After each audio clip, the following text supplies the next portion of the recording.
Hello, everyone. Well, it's been just over a year since my guest was last on the show. He is a singer, a songwriter, and an artist, and he's my friend from New York State, Jeff Miller. Welcome back, Jeff. Hi, Nancy. How are you? I'm good. Now, Well, I wouldn't say that much of a singer. I do harmony. That's it. okay, but you do singing. I mean, I don't do Yeah. singing. Yep. So if anybody can carry a tune, in my opinion, that's like you're a singer, whatever, Okay. whatever part it is. So now I know you've been through something quite major, not very recently, right? Yeah. Um, I was diagnosed August 2nd with prostate cancer. This past Monday made the 13th week after having my prostate removed. Um, I look a lot skinnier than I did the last couple shows I've done with you. It's important that the guys go out and get their prostate checked. Don't rely on your PSA report alone because my pH number were low, but they still found cancer. Right. So, So, moral to the story: get your checkups. right, yeah, absolutely, absolutely. And especially I think it's after a certain age, it's even more important, right? Right. I think after well, prostate cancer runs in the family along with bone cancer, and I already get checked for that yearly now. Anyway, I've been getting checked for bone cancer for since Right. 2015. But yeah, But it's not a fun thing to do. no, I imagine not. Now, have you like you written a song? Is that because of what you went through? No, be honest with you, that picture I sent you of the cover of the CD, Yes. the Heffay Miller Project, that was done. Oh boy, almost, geez, a year ago, Okay. long before I got cancer. And the ironic thing on it, on the picture is the bottom left-hand corner, and it says, "I'm not dead yet." And it has my birthday. Yep, there it is. Oops, hold on. It's trying to get it to show properly. I just lost it, of course. Okay, I'll get it back. Here we go. Yeah, so that was the prior to. Right, It's hard to show them this way, right. where they And look. I have a picture of mine I can hold up in front. They probably see it a little better. Okay, All right, how about if I do this for you? that's better. Yeah. Okay, so it's a Jeffrey Gordon Miller, and it's a Heffay Miller Yeah. Project. Yep, the Heffay Miller Project. So is that a fundraiser? This one is, I ordered 100 CDs. 50 of those CDs I am going to help sell along with Humane Society, which is our local animal shelter. They Okay. don't know it yet, but they're going to get $1,000. Oh, very nice. Yeah. So one thing for the audience, so if they're seeing you for the first time, you often do things in that you donate, whether it's a painting or Yeah, your songs, and you donate that money to various organizations or events or whatever it is, right? correct. And I have stories behind each song that I sent you. Yeah. If we want to start with Dreams We Share, that Okay. was that was the first song I ever wrote, and that was about a year ago. All right. And basically, the premises behind this song is we all have many dreams we share with a loved one or loved ones that are still alive or have passed away from various forms of cancer or other illnesses. I was diagnosed August 2nd, 2023, of prostate cancer. So never take anything for granted in life because at any given second, it can be taken away from you. Right. So that's basically what that song talks about. Okay. That's your dreams. Dreams we Yes. share. Yep. That's the dreams we share. And then you also have the storm. Yep. The storm is what the storyline is behind the storm is based on abusive, manipulative, narcissistic people in relationships. And they don't see the red flags or either choose to ignore them or think they will go away in life will get better.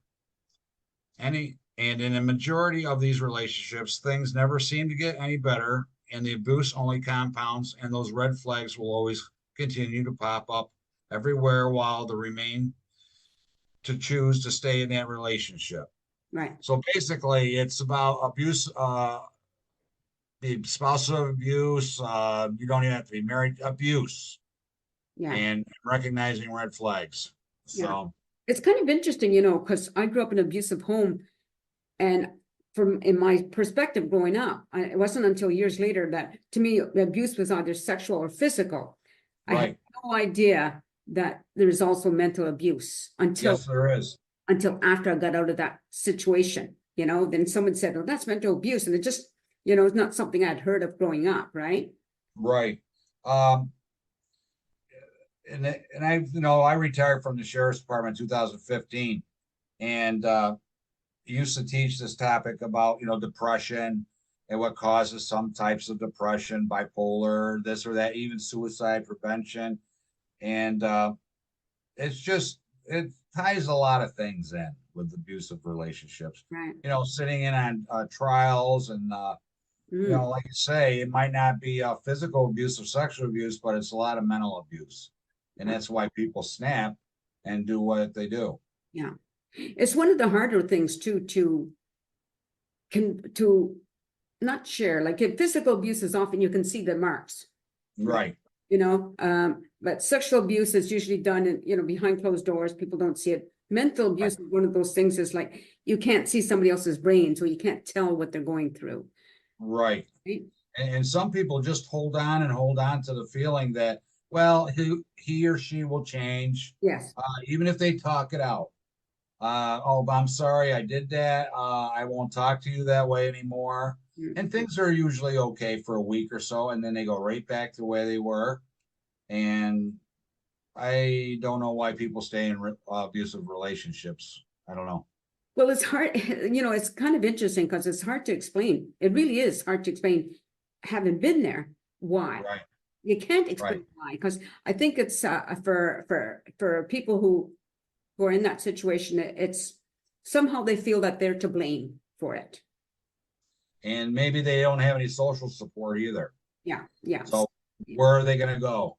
And you don't and you don't want to talk about it either. It's something it's No. painful. You hide it, Yeah. right? So just sometimes, it takes a moment of where the cloud kind of clears and it's like, oh, wait a minute. It's not supposed to be this way, right? you may hope things get better, but they don't. Yeah. Recognize the red flags. Absolutely. This is what I now have learned. If it happens once, you can forgive once, maybe. Right. If it happens again, and you let that one go. Now you've said, okay, you can treat me this way. Right. You set the pattern of substance. Yeah, absolutely. Yeah. Yep. I have a question for you, just sort of off the topic a little bit. Who is taking care of you during this? I have a girlfriend. Her name is Marlene Heath. Good. I met up with her before I even knew I had cancer. I sold my house. If it wasn't for her helping me pack, she's my social support. Okay. She helps me. She helps me when I feel down. She helps me talk things out. She's kind of like a therapist also. If it wasn't for her, I don't know what I would be doing. I'd be trying to take care of myself and stuff. Yeah, and it's not. Yeah, it's not. It's when I don't have kids. I just don't. She's all I have. Right. So she had some errands to run, or she would have been here to say hi. Oh, okay. She's not one for the camera. So. Not everybody's like you and me, right? No, not everybody's like you and me. But yeah, Okay. yeah, I'm blessed. Very good. Yeah. So, okay, so you've got these now people can purchase your CDs, right? Correct. I'm trying to think the easiest way about contacting me. I'm on Facebook. Yes. I'll hold up this picture again. My profile picture is basically this, except without the writing on it. It's just got the guitar in front of me, or my bass guitar in front of me. Okay. And so if they punch in Jeff Miller, they'll find it. Okay, Or they can punch in, go to YouTube and punch in the Heffay Miller project, and they can contact me that way also. and you're also on TikTok, right? Yeah, I'm on TikTok. Okay, which I'll make sure that that TikTok information is included, you know, in the, when I do the credits at the end, or no, Right. before that, when I do the rendering, like when I put in your name, I'll put that down so people can see that. Right. Because it's good to know where to people. I think most people nowadays know that, you know, you check all of those media, social media spots like Facebook, LinkedIn, YouTube, all of those places. People know nowadays. I think they should anyway. Right. And we were talking about credits. If I can just mention a few names that did Yeah. help me do the Dreams We Share song. I Okay. had to hire a few of these musicians, but the lead vocal's name is Ronnie Williams. The background vocals is Ronnie and myself. Guitars is my brother Ralph. Keyboards is Jeff DeBella, which also owns the music studio Mansion Audio, that where I do all my recording out of. Chad Jones was the drummer, and of course I was the bass player. So the music was written by myself and Jeff DeBella. Lyrics were done by myself and Ronnie Williams. Again, it was recorded at Mansion Audio Productions in Johnson City, New York. Jeff produced this one. It was mastered at the Music House Mastering, and that front cover picture was done by Ron Evans of Evans Photography. It's registered with ASCAP, which is a musical website in 2022. Okay, good. Okay. Now, The Storm was written, the music was written by me. The music was co-written by Nick Davison. He also is the guitar player that I hired for The Storm. Lyrics was Tommy Walmsley and myself. It was produced this time by myself, and I call my studio Believer in Good Recording Studio. And it was co-produced by Jeff DeBella, Mansion Audio Productions. The mixing and editing was done by Jeff. Mastering again was done by Music House Mastering. So the vocals was Tom Walmsley, and you're going to hear a girl, Chrissy Pettigrew. Her nickname is Petting Zoo. So guitars is Mick Davison and myself. Drums is a guy named Gordy Flew. The cowbell is Fluffy DeBella. The keyboards is Jeff DeBella. And again, I play bass guitar. Very good. How did you hook up with all of these people? I knew Jeff DeBella since, oh, geez, probably 1981. We were in a band together called Mad Dog years ago. I was doing just lights back then. There was Jeff played guitar. Dominic Tirico played bass. Wally Maines played drums. Grant Gould was a singer, and Grant is a friend of mine that I've known since 5th grade, and we still stay in touch. So that's how I knew a lot. It was through Jeff. Jeff and I always stayed friends. And one time I just said, "Hey, I want to write a song." That was on my bucket list, and he brought me in and put me under his wing and taught me a lot of stuff. And that's how we come up with the first one. So then the second song comes around. It's time to do another song. And this time I did a lot of the work with his help, of course. So basically I was producing it and he was co-producing it. I don't want to know nothing about mixing or editing because that's too confusing for me. Yeah. So yeah, it was fun. It's a lot of work. People have no idea how much this costs to go into a studio and record a song. I'll give you an example. Dreams We Share cost me $3,000. Whoa. The Storm probably cost me about a half of that because a lot of the work I did myself. Okay. So yeah, it's interesting to know that. Because a lot of people think, you know, as you said, unless you've done it, you don't know. Right. Yeah, right? Yeah.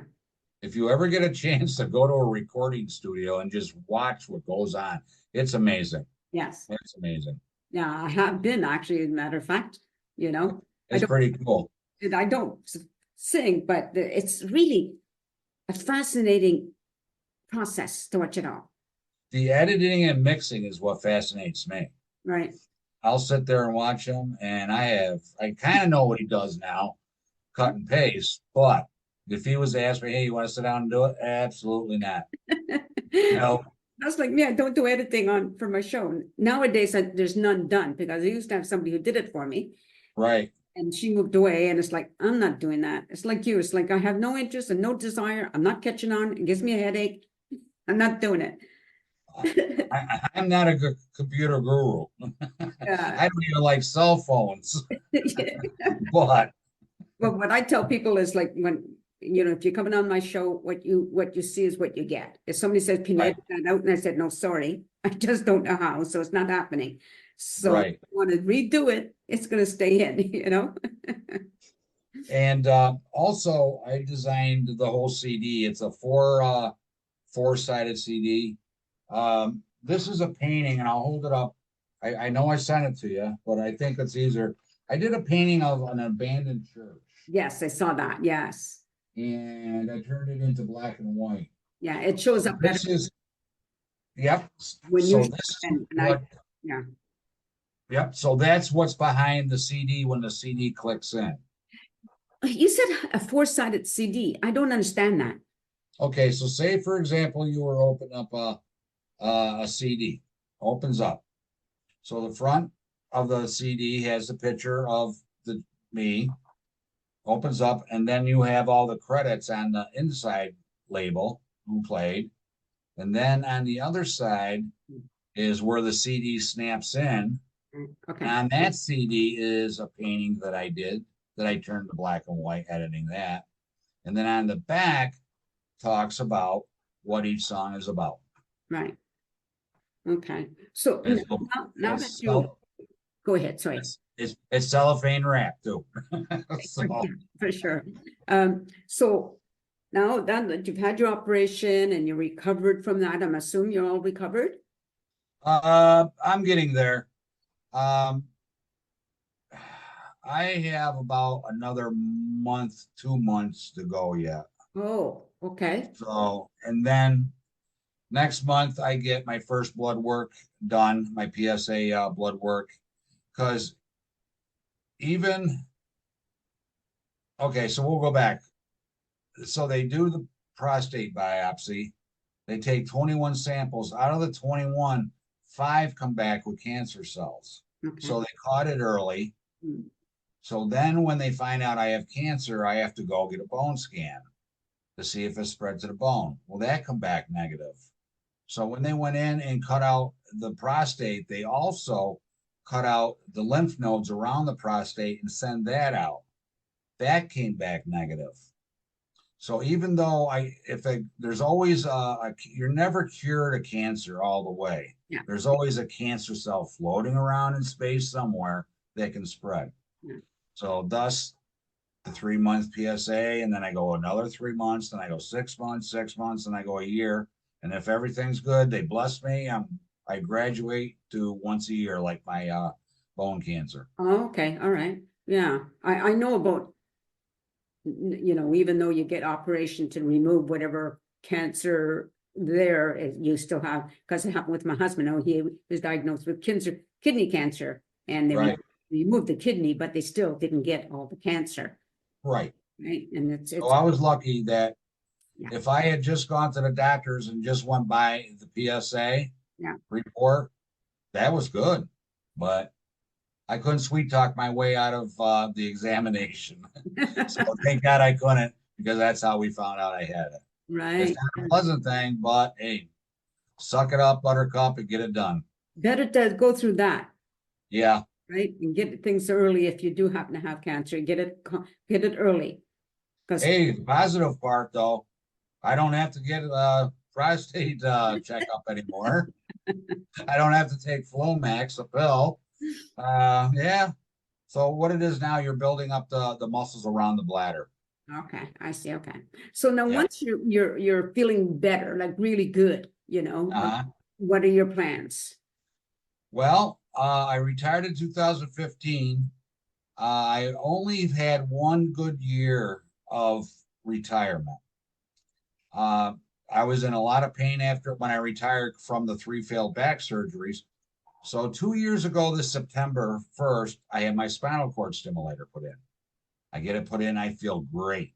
Okay. I got a year, I'm doing stuff. I lose weight. I was up to 260 at one time. I know I lost at least 50 pounds because now I'm able to walk and do things. And then August 2nd comes around, and then it's like, oh, now you know you got cancer. So that blew my whole rest of the summer. I wanted to go camping with Marlene. I take her fishing. We go fishing and stuff. She's outfished me so far. Um, there's things that you like to do, but it's kind of on hold. Yeah. So Yeah. It's interesting you say that, like, I told you that before I started recording, I'm 75 and there's things I still would want to do, I would love to do. Like traveling is one of the things I would really love to do. Of course, financially, I'm not in that position, but I think you got to do whatever you can do while you're still able to. right, and that's why people have bucket lists. Yeah. So next on my bucket list, maybe you can help me with this if you know anybody. I used to take flying lessons years ago. I want to go for a ride in a racing airplane or a jet. I Whoa. want somebody to try to scare the bejesus out of me. It ain't gonna happen, but I want to do low power stalls, high power stalls, stuff that I used to do. I don't That know anybody. Yeah. and let's see, well, Hank Parker. If you know Hank Parker, he's a fishing and a hunting celebrity. He was on the Bass Pro circuit years ago, and he has his own fishing shop. He's a nice guy. I like to go fishing with him, so that's on my bucket list. Right. Well, hell, you're on my bucket list to meet someday. Oh my God, wouldn't that be so cool? I know. Yeah. It's so Um, interesting because I make these really strong connections with people doing this. Like I have a musician friend who lives in New Zealand. right, And it's the whole thing. It would be so nice to meet you people in person. Yes. right. You get a And big hug. when I went to Toronto a couple years ago, to visit my friend Greg Godovich, and I was hoping to meet Kim Mitchell, but that concert got canceled because of COVID Right, after I got up there and got my tickets. And now there's no concert. So basically, I'm a tourist, right. Toronto. And so, I still met a couple of my friends up there. I delivered paintings, 3 paintings I Yes, I delivered. remember you telling me about that. Because mailing stuff to Canada is a pain. You guys get screwed. This tax or whatever you got has got to pay on. Carbon tax. Yeah. Oh my God. No, That's terrible. it's insane. Like for me, mailing something within Canada, it's no, you can't sell a painting and mail it because it's too expensive. Right. You're paying almost more for the darn postage than you are for what you're getting back for the painting, and it's like, what the heck? And then I had one painting that what was his name? He's a friend of yours also. Something blood. Oh, I I'll know. tell you. I I'll haven't tell you in a second. Let me pull him up. I haven't heard from him in a long time, so I do know who. Tierden. Remember Tierden blood? Yes, absolutely. Okay. I sent him a painting. He goes, Jeff, they want $100 and some dollars. I says, do not send it back. Refuse it. He sends it back. I'll take it out of the frame. I'll roll it up and I'll put it into a cardboard tube. Well, it never made it back. It's somewhere in California on somebody's wall. I had it insured, but not for what I had into the painting. So yeah, I cringe when I have to send anything other than Christmas cards. Thank you, Trudeau. I don't know who else to thank for this, sarcastically. Well, you guys are in the same boat because we have idiot Biden here. So Well, I don't nobody make likes any comments about that. We don't talk politics. That's our own personal not about other opinions. countries' politics. Yeah. Well, some people will get offended. You don't want to hurt their feelings. Yeah, absolutely, absolutely. We're allowed to make comments about our own politicians, I think, you know, but Right. when we stick our nose in other countries' business, I think, you know, Oh, that, I have a lot of Canadian friends and they don't think too highly of him either. Trudeau, so, yeah, but that's beside the point. yeah. It Like my is- uncle would say, think it, don't say it at times. There's things you really want to say, but maybe you shouldn't. But 8 times out of 10, you say it anyway. Well, you know, I sometimes say things on my show and I think afterwards, oh, should I have said that? Well, too late, it's not getting edited out. Yeah, oh well. Yeah. Anyway, we're going to end this. And I just want to remind people you've been listening to Jeff Miller. I'm going to share his contact on TikTok, and you can find him again. He's on Facebook. He's on YouTube, of course, and look him up and purchase. Reverb Nation. If they punched in Reverb Nation, and punched in the Heffay Miller Project, they will see both songs. Right. Yeah. And you know, hopefully you'll purchase one of his songs, CDs. It'd be really nice. Yeah, and help me, you know, there's a lot of animals here that are abandoned. And Right. you know, they take in the animals that are abused also. So they could use For sure. Definitely. Yeah, definitely. Anyway, to the audience members, thanks again for watching the show. Take care. I hope you continue to watch, by the way. In the meantime, take care and peace out.